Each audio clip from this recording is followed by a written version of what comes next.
Hello students, today in a paper labor laws with paper code BBA07 we will do the topic of third unit, that is the Workmen Compensation Act 1923, and the topic of today's presentation is appeals. I am Ragini Dixit, working as Assistant Professor, School of Management, BBD University. Now, the contents of this presentation are introduction, procedure in the proceeding before the Commissioner, appeals, amendments and changes, and finally the conclusion. Now, introduction. A beginning of social security in India was the passing of the Workmen's Compensation Act 1923. With the passing of the Workmen's Compensation Act 1923, the social security began in India also. In 1921, the government formulated some proposals for the grant for compensation and circulated them for opinion. The proposals received general support.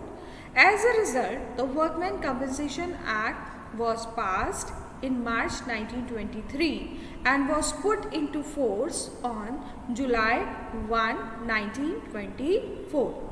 Subsequently, there were a number of amendments to the Act which were done. Now, ways open to employees for claiming compensation.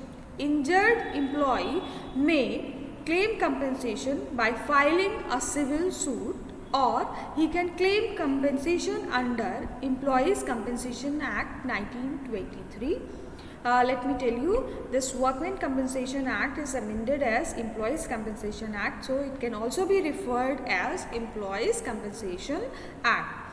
Employee cannot file a suit for damages in any court of law if he filed claim under Employee Compensation Act 1923. So he has a choice whether to file a suit in any court of law or to claim a compensation under Employee Compensation Act. So if he files the claim under this act, that is Employee Compensation Act, he cannot file a civil suit in the court of law. Now, comparison between filing a complaint in civil suit in a civil court and under the Employee Compensation Act 1923. Civil suit is risky and costly, and employer can put forward all defenses available to him under laws of torts, whereas Employees Compensation Act 1923 is safe and less costly as compared to the civil suit. Now, notice and claim for compensation. To claim the compensation, the claimant, that is, who is claiming the compensation, the claimant shall give notice of accident to the employer or by entering in the notice book within the reasonable period, and every such notice shall give the name and address of the person injured, the cause of the injury, and the date on which the accident happened, and submit the claim application to the commissioner within 2 years from the date of accident. So he has to give the name, address, and as well as the cause of the injury, the date of the accident, and has to submit, or you can say have to claim for claiming this compensation. He has to give the application to the commissioner and within 2 years from the date of accident. In case of occupational disease, the accident is deemed to have occurred on the first day of disease. Defect, if any, in the notice or not giving notice or delayed application will not bar the claim for compensation under the Employee Compensation Act 1923. Now, when the claim is given to the commissioner, then what is the procedure which is followed? That is the procedure in the proceedings before the commissioner. Section 19 reference to the commissioner, then section 20 tells us about the appointment of commissioner, then section 20, in 20 section 21 it is given venue of proceedings and transfer, then section 22 details about form of application is given, section 22A tells us about the power of the commissioner to require further deposit in case of fatal accidents, Then section 23, parts and procedure of commissioner is given. Section 24, appearance of party. Then section 25, methods of recording evidence. Section 26, what is the cost which is related to these proceedings. Then section 27, power to submit cases. Section 28, registration of agreements. And section 29, effect of failure to register agreement. So this is the procedure which is done while proceeding for the claim to the commissioner. Now, reference to commissioner starting from the section 19. If any question arises in any proceedings under this act as to the liability of any person to pay compensation or as to the amount or duration of compensation, the question shall in default of agreement be settled by a commissioner. No civil court shall have jurisdiction to settle, decide or deal with any question which is by or under this act required to be settled, decided or dealt by a commissioner, or to enforce any liability incurred under the act, that is Employee Compensation Act 1923. Now, appointment of commissioner, its details are given in section 20. The state government may, by notification in the official gazette, appoint any person to be a commissioner for workmen's compensation for such area as may be specified in the notification.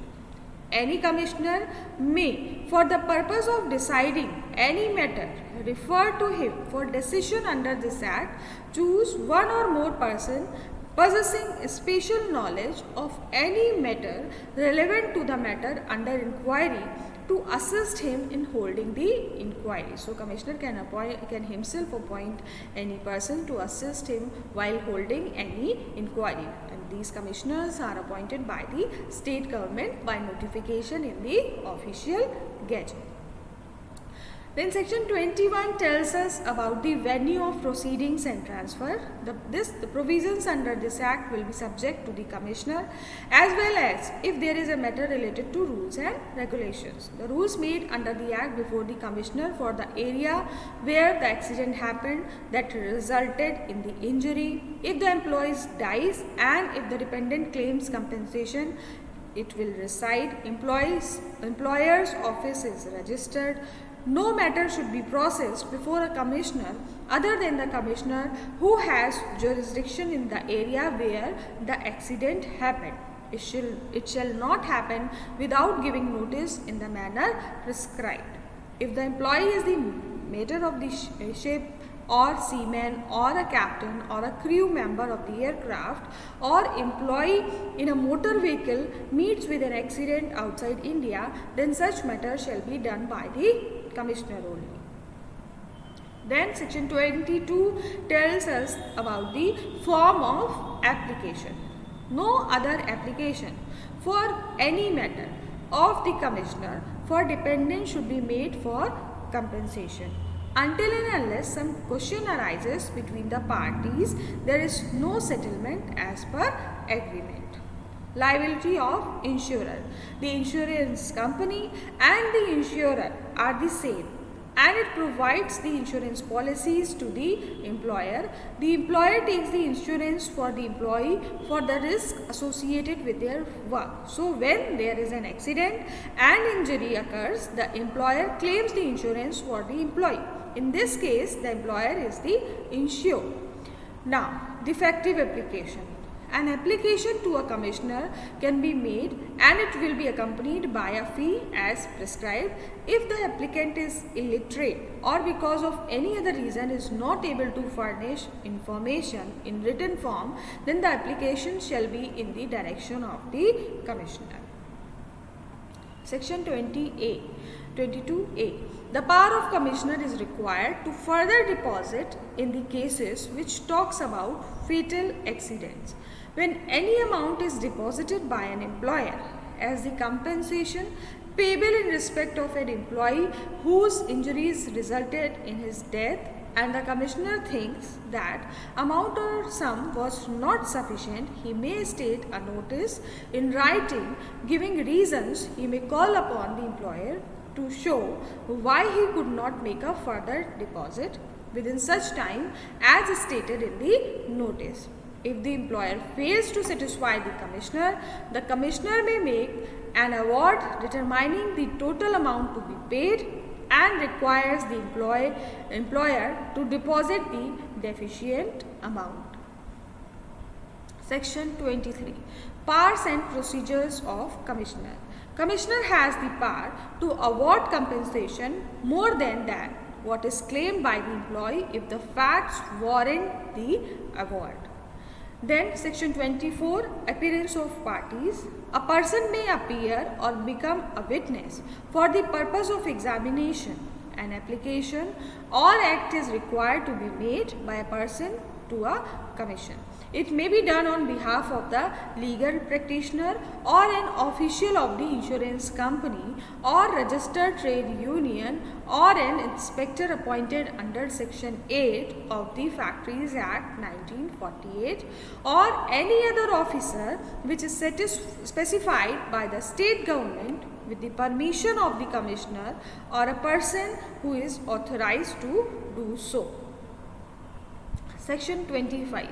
Method of recording evidence. The commissioner makes a brief written message of the evidence of every witness as the examination process proceeds. The memorandum should be, this message should be in written form and duly signed by the commissioner. The form so signed by the commissioner must be in his own handwriting and it will be a part of the record. Section 25A tells us about the time limit for disposal of cases relating to compensation. The commissioner can dispose of the matter relating to compensation under this act within a period of 3 months from the date of reference and intimate the decision in respect thereof within the said period to the employee. Section 26 tells us about the cost. All costs incidental to any proceedings before a commissioner shall, subject to rules made under this act, be in the discretion of the commissioner. Commissioner will decide about the cost. Then section 27, power to submit cases. A commissioner can submit a question related to law so that the High Court can decide the compliance with the standards or rules if the High Court wants to do so.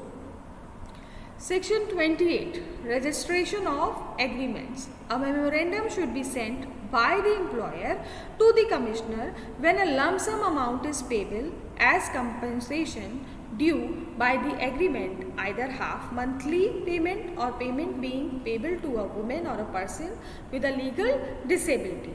The memorandum must be genuine and should be registered in the prescribed manner. However, a memorandum cannot be recorded before 7 days after the communication has taken place between the commissioner and the concerned parties. Effect of failure to register agreement. The employer will be liable to pay the full amount of compensation if the registration of the agreement of memorandum is not sent to the commissioner as required under the section.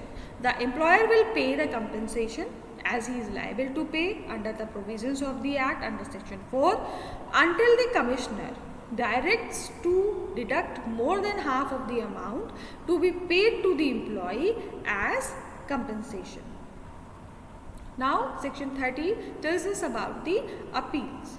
An appeal may lie to the High Court by following the orders of the commissioner. A lump sum amount as compensation is awarded as an order and redemption of half the monthly payment is away. An order may refuse to allow gain of a half monthly compensation, distribution of compensation by order among the family members of the deceased, or disallowing of any claim of a person. So, if a person is not satisfied with these decisions of the commissioner, he can appeal to the High Court.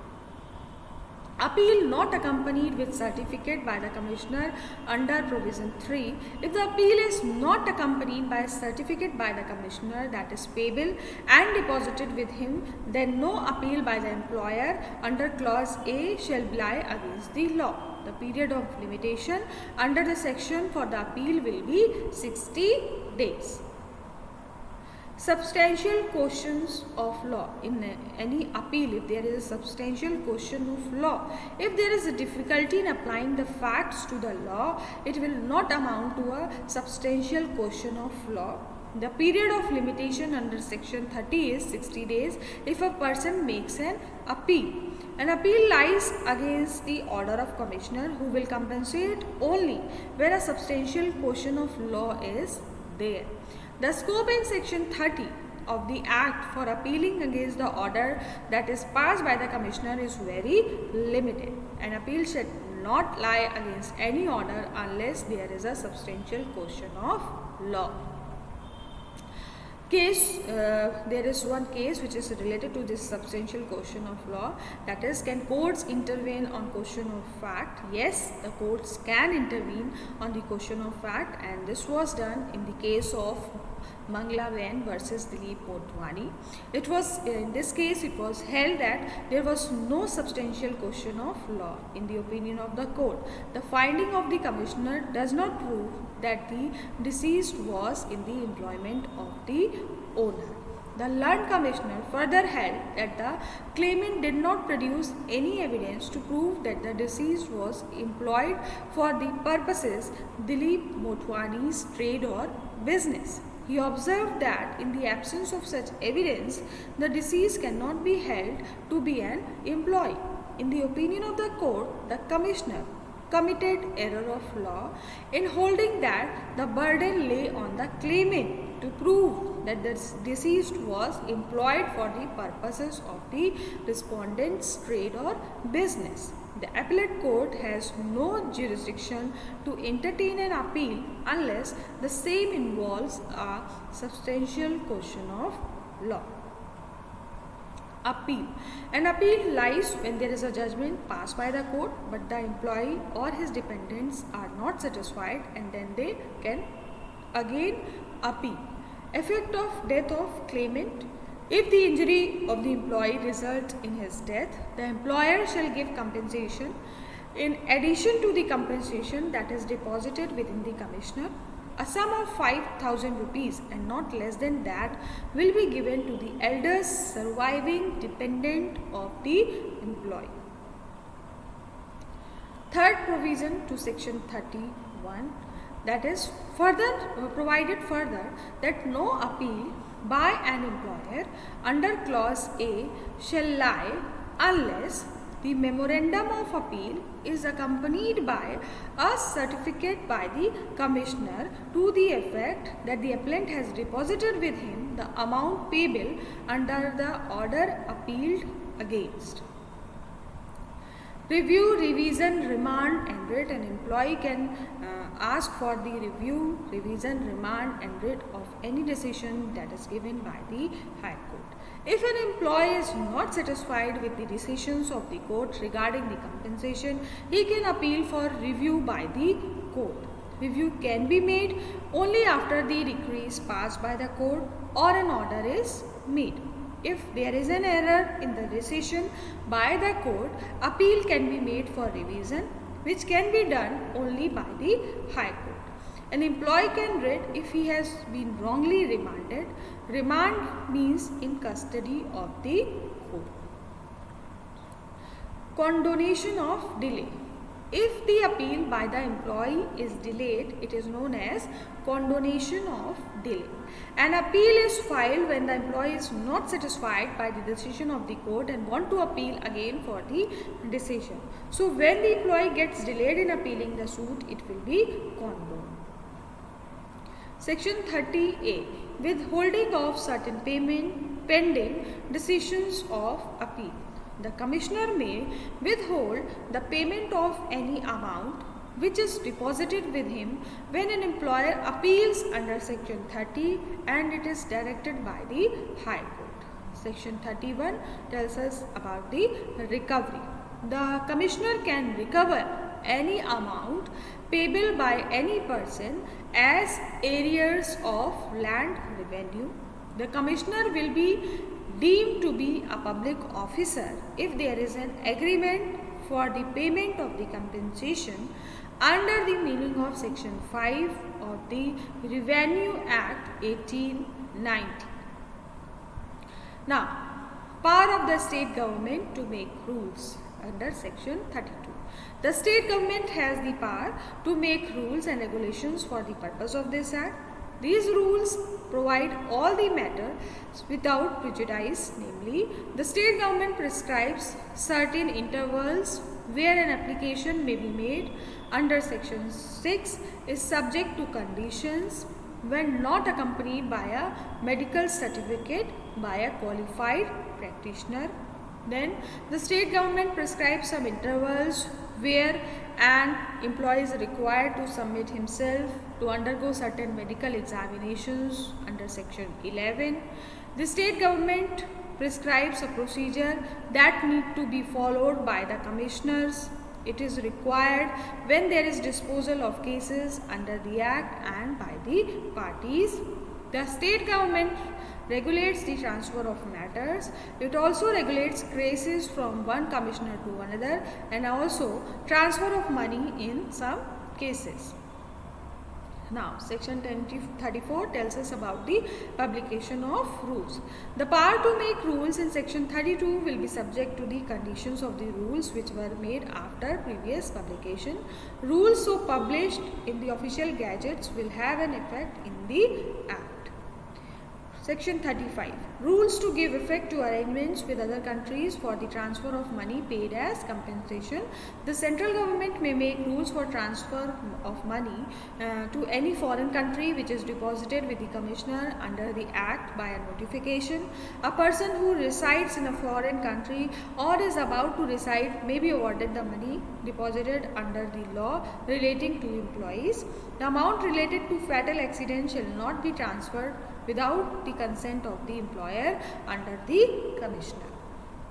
Section 36 tells us about the rules made by the central government to be laid before Parliament. Every rule made under the Act by the central government is laid before each House of Parliament while it is in session for 30 days. It may be done in one session or in two sessions before the expiry of the session. The Houses may make any modification in the rules or the Houses may agree that the rules should not be made.